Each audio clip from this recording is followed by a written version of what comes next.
आर्य समाज दतीर में आप सभी का स्वागत है। क्या अंडा, मांस, मछली मनुष्य का स्वाभाविक भोजन है? क्या अंडा हर्बल है? अगर हर्बल है तो यह कौन से खेत में होता है? यह कौन से पेड़ में उगता है? यह कौन से पेड़ से हम तोड़ करके इसको हम खाते हैं?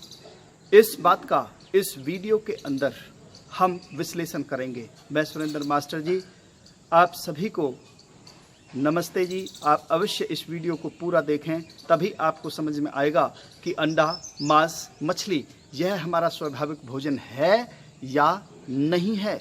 इसलिए हमें शाकाहार और मांसाहार दोनों पर विचार करना है और हमें हमेशा शाकाहारी ही बनना चाहिए।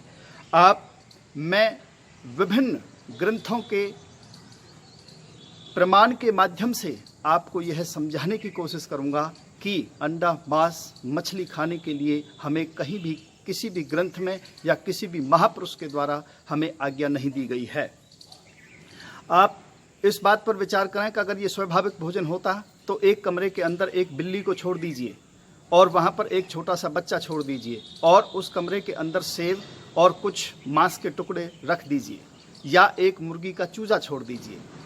अब आप देखेंगे कमरे को बंद कर दें, बिल्ली जो होगी वह उस चूजे को पकड़ करके और खा जाएगी। वो उसका स्वाभाविक भोजन है।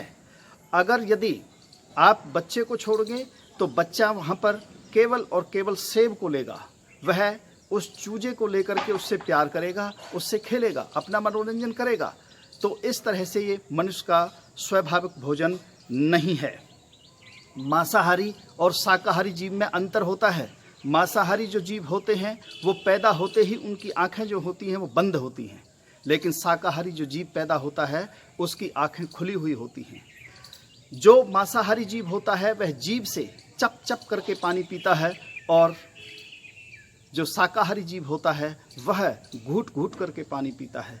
इसलिए मांसाहारी जो जीव होता है उसके दांत नकूले होते हैं, पैने होते हैं और जबड़ा लंबा होता है। और यदि शाकाहारी को देखें तो उसके दांत सटे हुए होते हैं, छोटे होते हैं। और इस तरह से शाकाहार और मांसाहार जीव में अंतर होता है। ये परमात्मा की व्यवस्था है, हमारी अपनी नहीं है। अब आप देखेंगे क्या अंडा हर्बल है?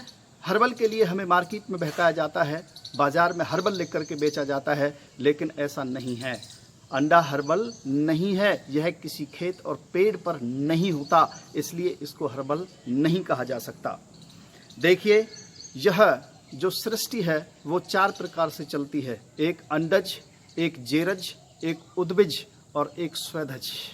इस तरह से अंडज जो अंडे से पक्षी उत्पन्न होते हैं, जेरज जैसे मनुष्य और पशु आदि उत्पन्न होते हैं, स्वेदज जो अपने आप पसीने के द्वारा उत्पन्न होते हैं, और उद्भिज वो होते हैं जो पृथ्वी को फोड़ करके और ऊपर अंकुर निकलता है।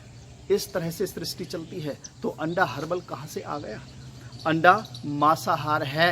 हम वेद शास्त्रों के माध्यम से और किसी भी महापुरुष के माध्यम से यह जानने की कोशिश करेंगे क्या अंडा खाना मनुष्य का स्वाभाविक भोजन है? क्या वो सभी इजाज़त देते हैं कि हमें अंडा, मांस, मछली खाना चाहिए? मैं आपको सबसे पहले ऋग्वेद का उदाहरण पढ़कर के सुनाता हूँ। ऋग्वेद का 10वां मंडल 87वां सूक्त और 16वां मंत्र क्या कहता है, मैं मंत्र को पढ़ करके आपके सामने बोलता हूँ। यह पौरुषे येन क्रियविषा समंगवते यो अश्वेन पशुना यातुधान है यो अधन्याया भरती क्षीरमग्ने तेषाम शीर्षानि हर्षापि विरश्च।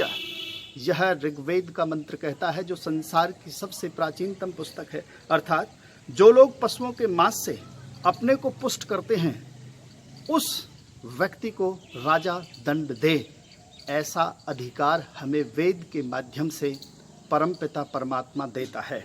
आगे मनुस्मृति में आप देखिए कि मनु महाराज मनुस्मृति में क्या कहते हैं। मनुस्मृति का अध्याय 5 और श्लोक 51वां क्या कहता है।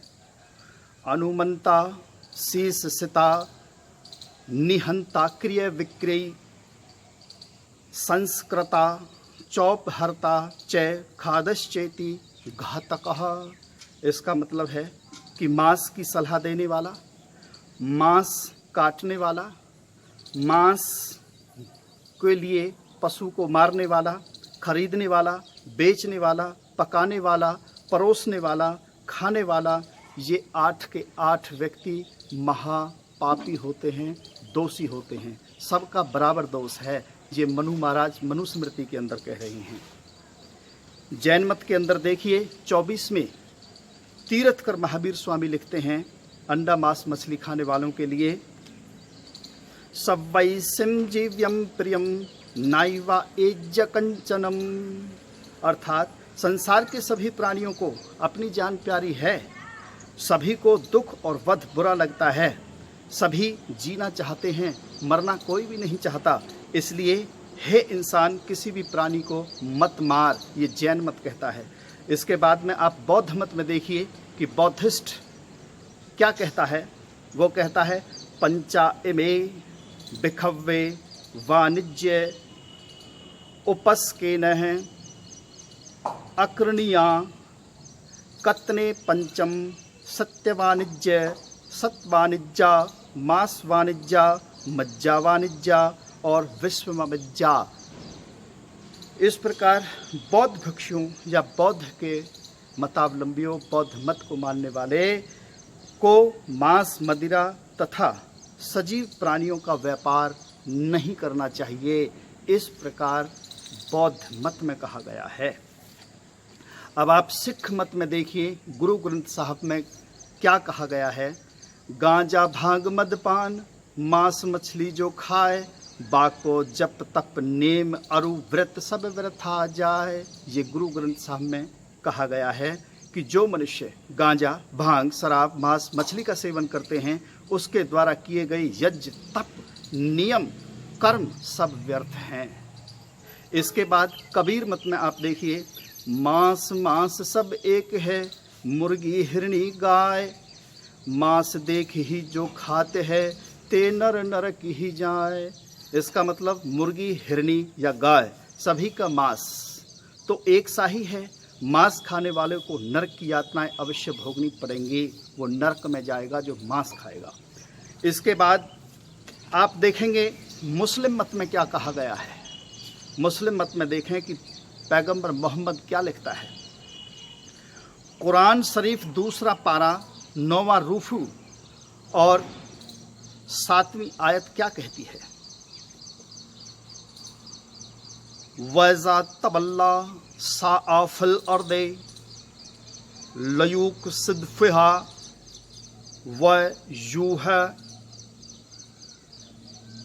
लिकल हर्ष वन्नसल वल्लाहुला युदिबुल्ला फसाद। वहाँ पर हज़रत मोहम्मद साहब कहते हैं कि बेगुनाहों एवं बेजुबान जानवरों का खून नहीं बहाकर यदि अमन कायम करोगे तो अल्लाह ताला तुम पर भी बहुत ही इबादत करेगा। जो बेजुबानों का खून बहाते हैं ऐसे लोगों से अल्लाह मोहब्बत नहीं करेगा। ये कुरान शरीफ कह रही है। आगे और देखिए कुरान शरीफ का 17वां पारा रूफु 13 क्या कहता है। लई यना लल्लाह लुहु मुहा वला दिमा उहा वल की यन लोहु तकवा। इस तरह से आयत कहती है कुरान शरीफ की कि अल्लाह ताला खून खाल और गोश्त को बिल्कुल पसंद नहीं करता है, नहीं करता है। वो मुर्गियों को और कुर्बानी जो तुम देते हो वो खून से कोई भी प्रयोजन नहीं है। उसे तो केवल आपके विश्वास, श्रद्धा व प्रेम की जरूरत है। ईसाई मत में कहा गया है ईसा मसीह कि जीवों के प्रति सहानुभूति तो देखो कि एक व्यक्ति 2 तोतों को ले जा रहा था। ईसा मसीह ने पूछा कि इन तोतों को कहाँ ले जा रहे हो। अपनी आजीविका कमाने के लिए। उन्होंने कहा कि यदि आपसे ज़्यादा कोई बलवान व्यक्ति इस तरह से आपको पकड़ ले और आपसे अपनी आजीविका कमाए तो आपको कैसा लगेगा? बुरा लगेगा।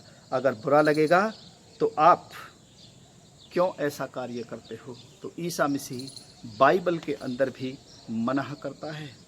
इस प्रकार हमें देखना चाहिए कि ये मांस, मछली, अंडा खाना क्या हमारे लिए स्वाभाविक है या नहीं है।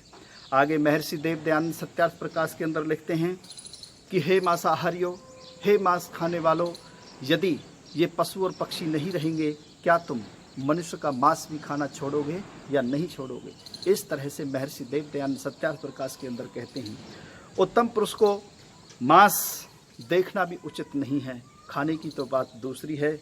और मांसाहारी मलेच्छ जिनका शरीर मांस मद के परमाणुओं से पूरित है, उस व्यक्ति के हाथ का तो हमें भोजन भी नहीं करना चाहिए। इस तरह की आज्ञा सत्यार्थ प्रकाश के अंदर महर्षि देव दयानंद देते हैं, कहते हैं। इसलिए हे मनुष्यों, इन मांसाहारी जो जीव हैं उनको ही इनका भोजन करने दीजिए। आप मांसाहारी मत बनिए। मैं पुनः आपसे यही प्रार्थना करता हूं कि आप मांसाहार से बचें और अपने बच्चों, अपने परिवार को मांसाहार भोजन करने से बचाएं। इतना कहकर मैं आप सभी का धन्यवाद।